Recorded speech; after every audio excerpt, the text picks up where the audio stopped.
In Pfafftown, North Carolina, you will find a grocery store called Food Lion. Behind that store there is an expansive forest, and in that forest are a number of broken down cars, trucks, and an old bulldozer, all of which sit in the shadow of an abandoned cell tower.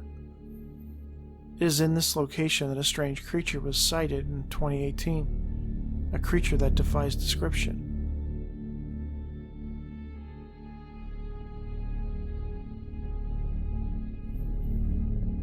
In response to a question on the Quora.com forum entitled, "What are the scariest ghost encounters you have experienced?"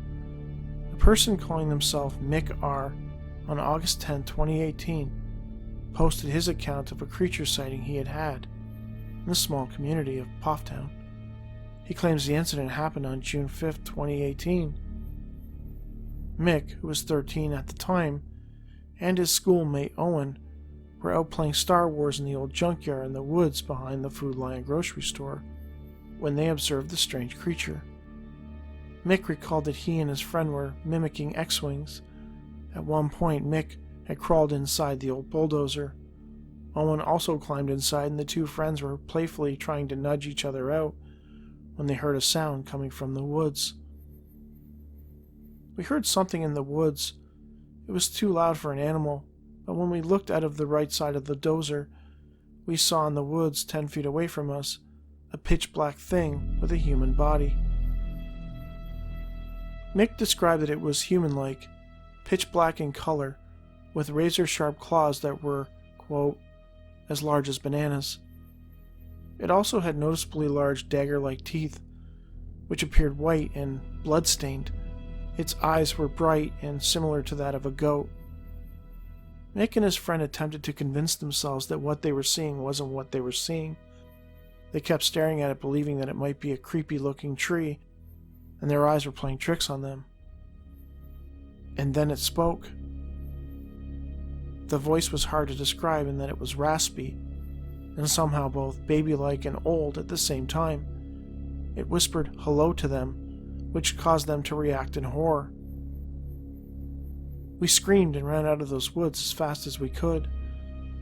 Interestingly, the very next day, while talking to a friend at school, Mick claims he was keeping an eye on the old junkyard, which was not far from his school, and observed 2 policemen with search dogs headed towards the tower. Mick had a good idea of what they were searching for. In an interesting twist, upon researching the area, I discovered what I believe to be a second account involving this incident. It was posted on ghostsofamerica.com, and I think it was also written by Mick using the pseudonym Michael, possibly for some type of anonymity. He also changed the name of his friend from Owen to Oliver. Aside from that, his report is almost identical. He and his friend were playing in an old junkyard when they spotted a goat-eyed creature with giant dagger-like teeth that emerged from the woods. The only detail he left out in his Quora recounting was that it seemed to vanish right in front of them. He did not mention this, possibly because he used his real name in the Quora report, and mentioning a vanishing creature was a bridge too far for people taking him seriously. This last detail might also explain why he chose to use a pseudonym for his retelling of it on the Ghosts of America site. A lot of times when dealing with high strangeness, people will knowingly leave out certain details of an experience that seem too fantastic for fear that mentioning it will leave people disbelieving of their story.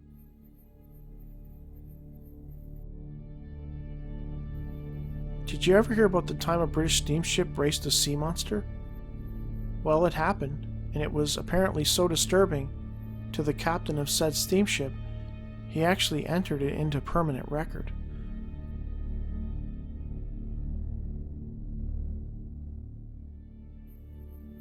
On June 25, 1909, Montana's Judith Gap Journal posted a story from the Boston Herald involving a strange encounter which occurred in June 1909 in the waters between Penarth Marina, United Kingdom, and the port of Santos in Brazil.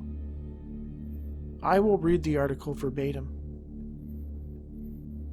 Entered in the permanent log of the British steamship Meridio, Captain Clark is a record of a sea monster sighted while the ship was on passage between Penarth and Santos. Chief Officer Neil S. Murray was in charge of the bridge at the time, and a Greek quartermaster was at the wheel. The quartermaster, who first sighted the monster, was almost petrified with fear and was at the point of permitting the big freighter to take her own course. It was like this, explained the chief officer. When Meridio docked at East Boston, this ship was 500 miles from Santos. I saw the Greek acting strangely and followed the direction he was looking. My hair nearly stood on end at the sight. Swimming parallel to the ship was a monster lizard. It was as big as a whale. The ocean fairly seethed as it propelled itself with enormous dragon's claws. A head as big as a pilot house and one coil of the beast's neck were above water. For a distance of nearly 300 feet, the sea heaved and was lashed into foam.